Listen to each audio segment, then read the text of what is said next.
नमस्कार, स्वागत है आपका मध्य प्रदेश की नंबर 1 डिबेट शो यानी face to face Madhya Pradesh में। मैं हूं आपके साथ राहुल सौमित्र।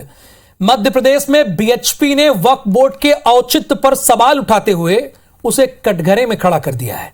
इतना ही नहीं, बीएचपी ने वक्फ बोर्ड को खत्म करने की मांग की है। यह बीएचपी की मांग है। जाहिर है सियासी बयानबाजी तो होनी ही थी। इसी मुद्दे पर हमने आज की डिबेट प्लान की है। इस बहस का नाम है वक्फ बोर्ड पर रार, बीएचपी ने खींची तलवार। इस पर चर्चा शुरू करने से पहले अपने दर्शकों को और चारों मेहमानों को इसी पर आधारित एक रिपोर्ट दिखा देते हैं।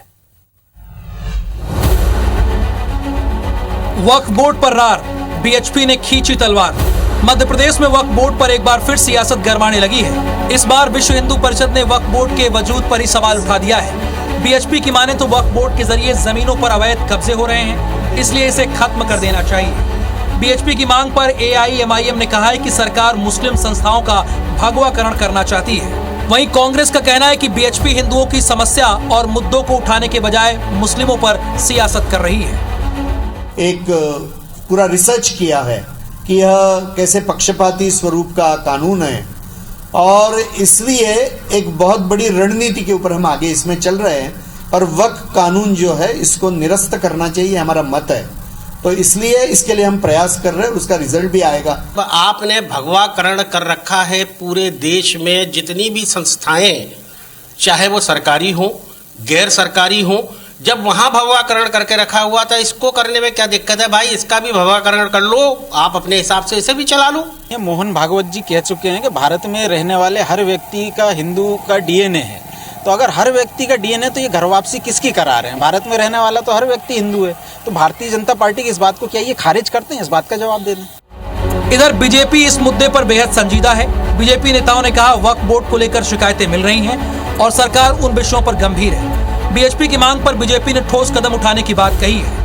देखिए, विश्व हिंदू परिषद ने जिस प्रकार का फीडबैक समाज में पाया होगा उसके आधार पर उनका अपना आकलन है, लेकिन ये सरकार का विषय है। सरकार इसके समग्र जो आयाम है, पहलू हैं, उस पर विचार करते हुए कोई निर्णय कर सकती है। सबके लिए नियम सारे सेम होना चाहिए। तो इस प्रकार का कोई कब्जा बर्दाश्त नहीं करेंगे। मुझे पूरा विश्वास है कि मध्य प्रदेश की भाजपा सरकार में न्याय संगत कार्रवाई होगी। अगर इस तरह के कोई घोटाले या बातें हो रही हैं वक्फ बोर्ड में, तो उस पर अंकुश लगाने का काम सरकार का है और मुझे पूरा भरोसा है कि सरकार इस दिशा में कदम भी उठाएगी और इस तरह की अगर कोई शिकायतें हैं तो उसका निराकरण भी होगा।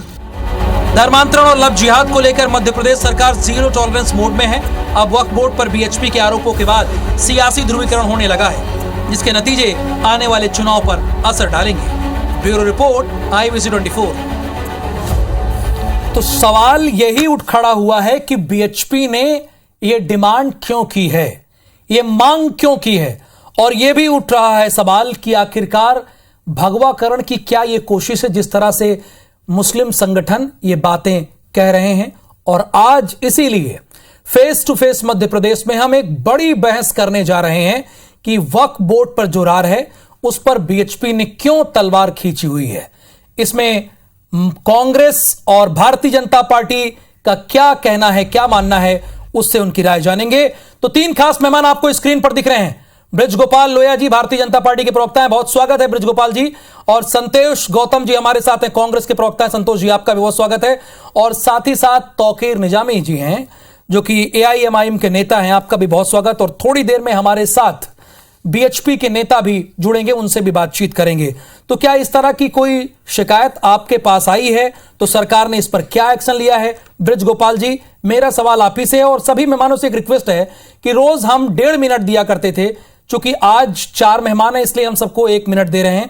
तो प्लीज आप सभी अपनी बात को 1 मिनट में ही खत्म कीजिए। बृजगोपाल जी, पहला सवाल आप ही से है मेरा। सौमित्र जी, पहली बात तो यह है कि इस देश में लोकतंत्र है। प्रत्येक पक्ष को, प्रत्येक व्यक्ति को अपनी राय रखने का पूरा अधिकार है। राइट। दूसरी बात, जो वक्फ बोर्ड की शिकायतें हैं वो करने वाले कौन है? वो करने वाले भी उसी समुदाय के लोग हैं जो उससे पीड़ित होते हैं।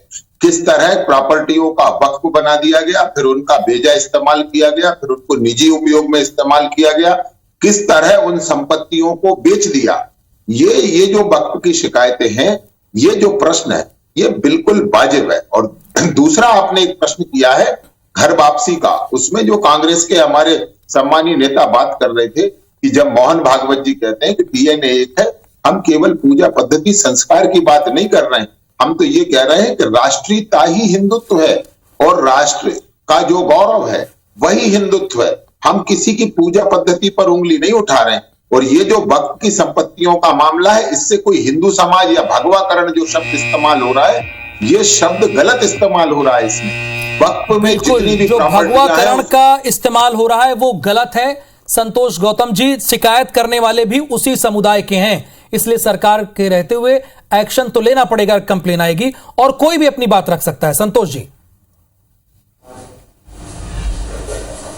ट्रस्ट में यदि कोई अनियमितता हो रही है तो निश्चित रूप से जो दोषी है उन पर कार्रवाई होना चाहिए, कोई भी इससे इनकार नहीं कर सकता है। तो चाहे वो वक्फ का ट्रस्ट हो या किसी अन्य धार्मिक संस्थान का ट्रस्ट हो, तो मैं तो ये कहता हूं तो ये कानून का पालन करना ये तो प्रदेश सरकार का काम है, मुख्यमंत्री जी का काम है, गृह मंत्री का काम है। यदि कोई कानून व्यवस्था की दिक्कत आती है तो ये प्रदेश सरकार देखे इसको। लेकिन दरअसल मुद्दा ये नहीं है, और दरअसल मुद्दा ये भी नहीं है कि वक्फ की संपत्तियों पर कब्जे हो रहे हैं और उनसे कोई शिकायत कर रहा है तो सरकार एक्शन में आई है। दरअसल मुद्दा यह है कि 18 साल से मुख्यमंत्री हैं शिवराज सिंह चौहान, उनके पास अपनी उपलब्धियों को बताने के नाम पर कुछ नहीं है। और चुनावी वर्ष आ चुका है 2023, तो वो बताएं कि मध्य प्रदेश के पिछड़ेपन का राज क्या है। आज की तारीख में जो 90 लाख से अधिक बेरोजगार मध्य प्रदेश में घूम रहे हैं, उनको रोजगार देने के लिए सरकार ने क्या प्रयास किया। क्यों मध्य प्रदेश बीमारू राज्यों की श्रेणी में बिहार और झारखंड से उसकी तुलना हो रही है। क्यों श्योपुर आज भी भारत का सबसे कुपोषित जिला है। क्यों उसे आज भी भारत का इथियोपिया कहा जाता है। क्यों अलीराजपुर आज भारत का सबसे गरीब जिला है। चलिए, तो सरकार के पास,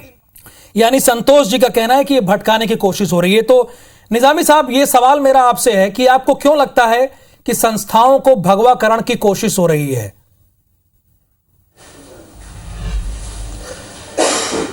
बहुत शुक्रिया, मेहरबानी मुझे बोलने का, आपके चैनल पे आने का मौका दिया गया।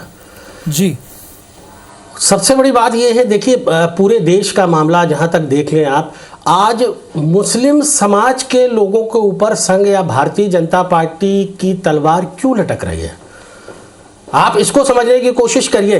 पूरे देश में हाहाकार मचा है, महंगाई चरम सीमा पर है, किसान आत्महत्याएं कर रहा है, बेरोजगार सड़कों पे डिग्रियां लेकर घूम रहे हैं, और सबसे बड़ी बात है कि मां बहनों के साथ बलात्कार हो रहे हैं, उस पर बात नहीं हो रही, चर्चा नहीं हो रही, और ना ही उनको कैसे किया जाएगा इस पर कोई भी सोचने को तैयार है। सरकार इसके लिए बिल्कुल भी सोचने को तैयार नहीं है, बल्कि उल्टे ये सोचने बात ये कर रहे हैं कि वक्फ बोर्ड या मुस्लिम से जुड़ी हुई जो भी संस्थाएं हैं, उन संस्थाओं का 100% ये भगवाकरण करना चाहते हैं। और जैसा कि उन्होंने पूरे देश में आप देख रहे हैं, सारी जितनी भी चीजें चाहे प्राइवेट सेक्टर में हो, गवर्नमेंट सेक्टर में हो, उसे बेचने का काम कर रहे हैं। समय यहां समाप्त हो जाता है। ब्रिज गोपाल लोया जी, जो अवैध कब्जे की बात आ रही है उसमें कितना दम है, चूंकि आप सरकार हैं, सत्ता में हैं?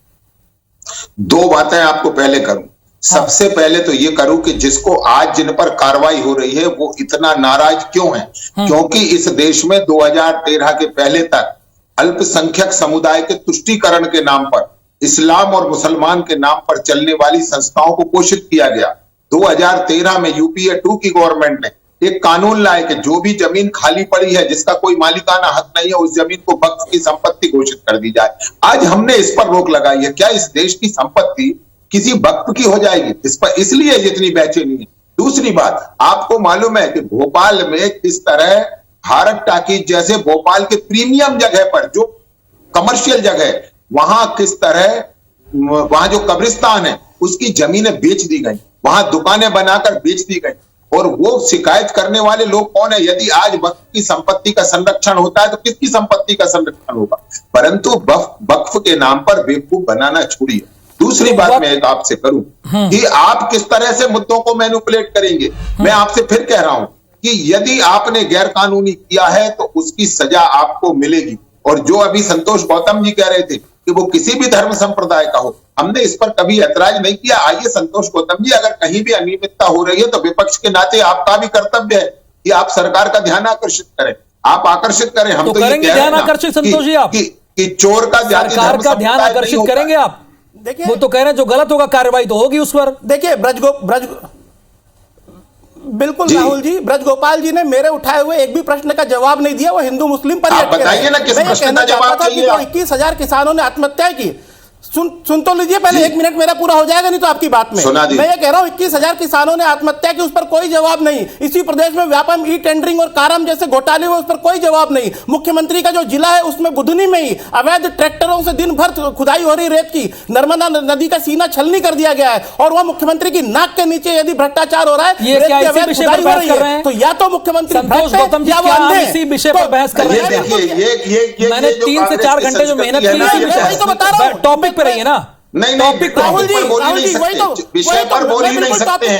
एक सीडी रिकॉर्ड कर ली है कांग्रेस के सारे प्रवक्ताओं ने, केवल उसी पर चर्चा करेंगे, क्योंकि अगर ठीक है एक बात सामने आई है, Santosh ji please silence please Braj Gopal ji, ध्यान भटकाने के लिए सब किया जा रहा है। उन्होंने साफ कहा, हो गया ना, आपका सवाल ले लिया ना सर, बस। मैं आपसे कह रहा हूं, हम किस भी मुद्दे से ध्यान भटका रहे हैं। आप याद करिए कि रेत माफिया को आप कंट्रोल नहीं कर सके, जिसको आपके मंत्री गोविंद सिंह ने विधानसभा में कहा, आपके मंत्री उमंग सिंगार ने विधानसभा में कहा कि मध्य प्रदेश के सबसे बड़े माफिया दिग्विजय सिंह है।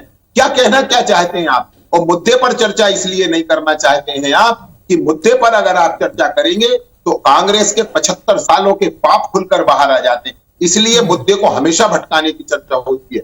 पूरा देश जानता है, आप महंगाई की चर्चा कर लें, आज पूरी दुनिया में सबसे कम महंगाई दर भारत में, 21 महीने की सबसे कम महंगाई दर भारत में, 5.6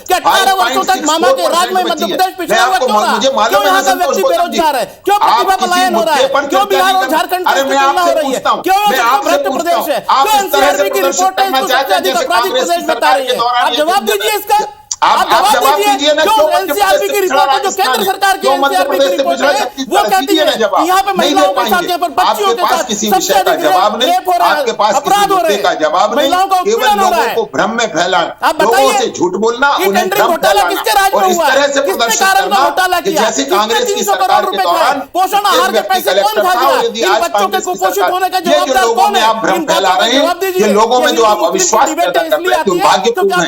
एक जिम्मेवार राजनीतिक दल बनिए, जिम्मेदारी से अपनी जिम्मेदारी निभाइए। अगर हम सरकार है तो आप भी विपक्ष हैं। याद रखिएगा, यदि मध्य प्रदेश के 50% लोगों ने हमें वोट दिया है तो 48% ने आपको भी वोट दिया है, तो आप उस जिम्मेदारी से मत भागिए। ठीक है, एक मेहमान हमारे साथ और जुड़ गए हैं, जितेंद्र चौहान जी हमारे साथ जुड़ गए हैं। जितेंद्र चौहान जी भी हमारे साथ जुड़ गए हैं बीएचपी के। आपने ये मांग क्यों उठाई है जितेंद्र जी? चूंकि आप थोड़ी देर से आए, मैं आपको 1 मिनट दे रहा हूं वक्त, क्यों उठाई कि वक्फ बोर्ड को खत्म करना चाहिए? इसके पीछे क्या वजह है? आपके पास 1 मिनट है जी। वक्फ बोर्ड को खत्म करने की एक मात्र वजह यह है कि यह जो वक्फ बोर्ड का निर्माण और उसको जो अधिकार सारे दिए गए हैं, उसको सबको अगर आप पढ़ लेंगे तो बहुत सारे उसको जो बदलाव किए गए हैं उसके अंदर, जो कांग्रेस शासन में किए गए हैं, और उसको असीमित ताकत दी गई है जो मुगल काल में भी नहीं थी किसी के पास ताकत, कि जो तमिलनाडु के अंदर 700 वर्ष पुराना मंदिर वो 2 गांव और वक्फ बोर्ड के अंदर हैं।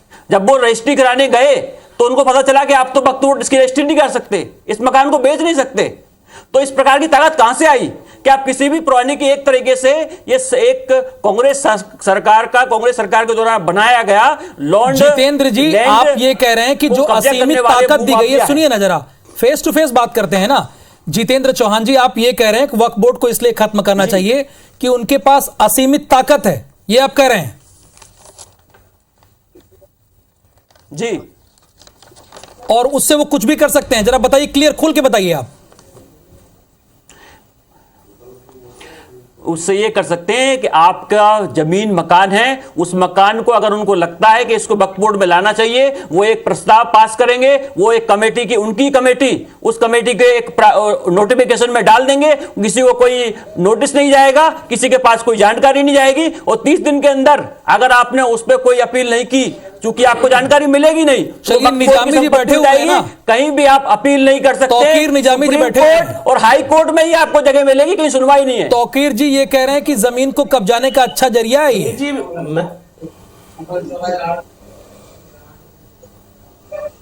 निजामी साहब बोलिए। आपके चैनल के माध्यम से एक्चुअली मैं भी चाह रहा था कि डिबेट में आपके साथ मैं भी हूं, कम से कम मुझे भी थोड़ा सा टाइम चाहिए।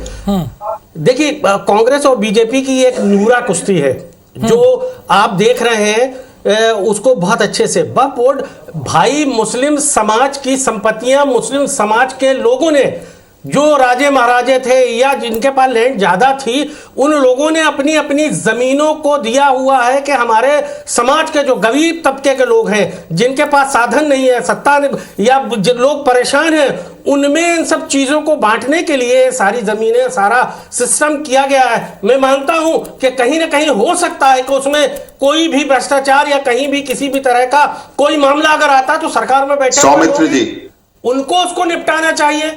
उसका भवगाकरण करने की दिल्ली के अंदर 124 उसे खत्म करने जैसी जरूरत क्या है? दिल्ली के अंदर 124 केस है जो विष्णु लड़ रहा है पिछले 40 वर्षों से, जिसमें आपको जानकारी होगी पूरा के पूरा आपने देश उपराष्ट्रपति भवन, उस पर कौन बात करेगा? उपराष्ट्रपति भवन की अंदर की जगह भी वक्फ बोर्ड के अधीन आती है। आप समझ लीजिए आप। अरे वो तो बेहतर ब्रिजगोपाल जी बता पाएंगे चूंकि सरकार में हुए हैं। ब्रिजगोपाल जी, मेरा एक प्रश्न है, भोपाल शहर में कितनी, मेरा ये कहना है कि अगर सारी बकवोट की जगह निजामी जी ये चाहते हैं, क्या है सरकार के गोपाल जी, पास? सरकार ने दिया क्या है? निजामी जी सुन लीजिए, आप ये चाहते हैं कि मुस्लिम समाज की जो जमीन है, जो मस्जिद की जगह है, जो मदरसे की जगह है, उसकी व्यवस्था तो मुस्लिम समाज करे, परंतु जो हिंदुओं के मंदिर हैं उनको, उनकी प्रॉपर्टी सरकार की हो जाए। इस देश में कैसे हम सर्वधर्म समभाव की बात कर पाएंगे? दूसरी बात, निजामी जी कह रहे थे कि गरीब मुसलमानों के कल्याण में काम आती है।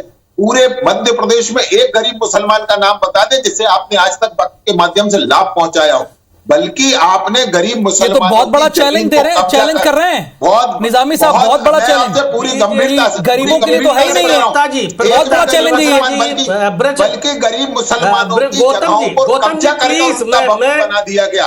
और आज सारे वक्त पर बड़े बड़े लोगों की वो चीख कर चिल्ला कर कह रही है आप मुस्लिम समाज के लोगों में दलितों से ज्यादा बदतर हालत है मुस्लिम समाज के लोगों की, और इनको ये नहीं पता है कि मध्य प्रदेश कौन से ज्यादा बदतर है? अरे इस देश का उपराष्ट्रपति मुसलमान हुआ, इस देश का राष्ट्रपति मुसलमान हुआ, इनसे बदतर आप उन्हें मुसलमान मानने तैयार नहीं है ना, क्योंकि वो राष्ट्रभक्त थे। आप तो उन्हें मुसलमान मानते हैं जो बंदूक लेकर घूमे। मैं वही कह रहा हूँ निजामी जी, परिभाषाएं बदलिए। ये राष्ट्रपति अब्दुल कलाम का देश है, ये किनका देश है? परंतु आपको तो वो मुसलमान पसंद है ना जो कंधे पे बंदूक लटका कर घूमे। एक चीज ब्रिजगोपाल जी, ये भी बात हो जाती है, क्या ये जो मांग उठी है उस पे अमल लाया जा सकता है? देखिए, मैं आपसे फिर कहता हूं, सरकार के संज्ञान में जो भी मामले लाए जाते हैं, सरकार उन पर सारे पक्षों के आधार पर विचार करती है। परंतु हमारा तो क्या पाया आपने अब तक? विचार में क्या पाया?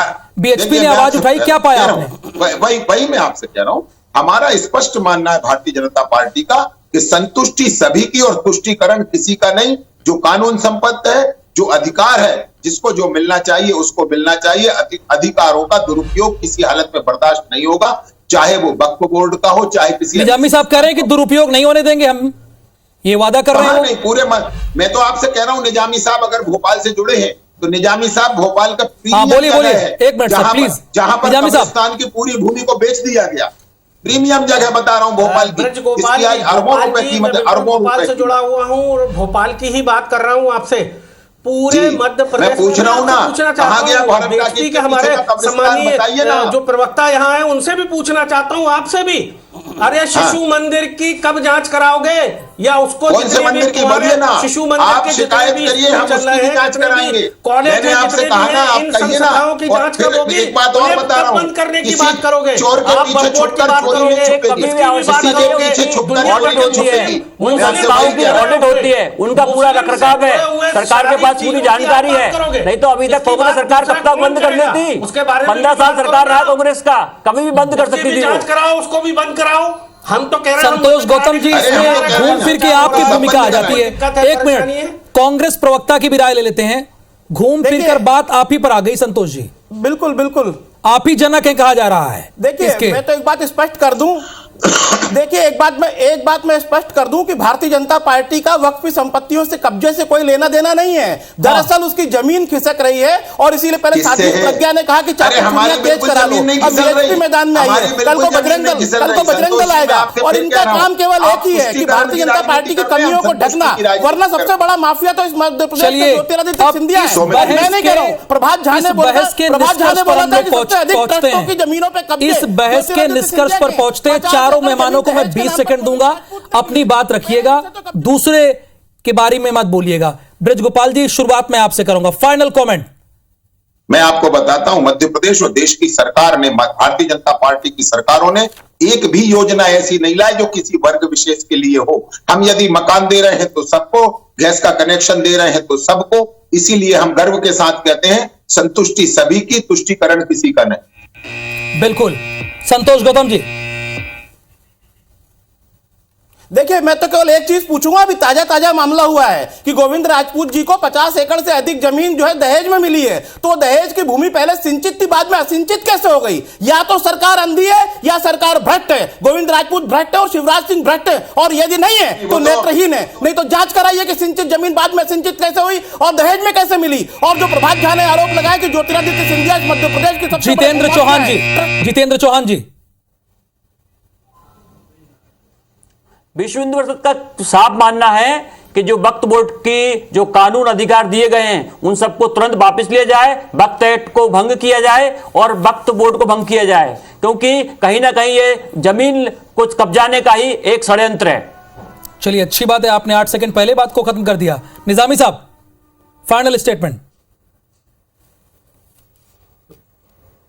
मैं बहुत निहायत अदब के साथ आपके चैनल के माध्यम से, देखिए, देश में चीन 1000 किलोमीटर घुस गया, ये इस पे चिंतित नहीं है, इनको उसकी फिक्र नहीं है। मुसलमानों के जितने भी इदारे हो, चाहे वक्फ का मामला हो, हज कमेटी का मामला हो, उर्दू एकेडमी का मामला हो, या मुस्लिम समाज से जुड़ा हुआ जितना भी मामला है, इन्हें उसको उठाने में ज्यादा मजा आता है। बीएचपी का ये साफ तौर पर कहना है कि जिस तरह से अवैध कब्जे हो रहे हैं, इसलिए वक्फ बोर्ड को खत्म करना चाहिए। लेकिन मुस्लिम संगठन और एआईएमआईएम का यह मानना है कि जानबूझकर टारगेट किया जा रहा है मुस्लिमों को, और वहीं कांग्रेस ये मानती है कि मुद्दों से भटकाने के लिए ऐसे मुद्दे उठाए जा रहे हैं, और बीजेपी कह रही है कि कार्रवाई तो होगी। बहुत शुक्रिया face to face Madhya Pradesh में जुड़ने के लिए आप सभी मेहमानों का।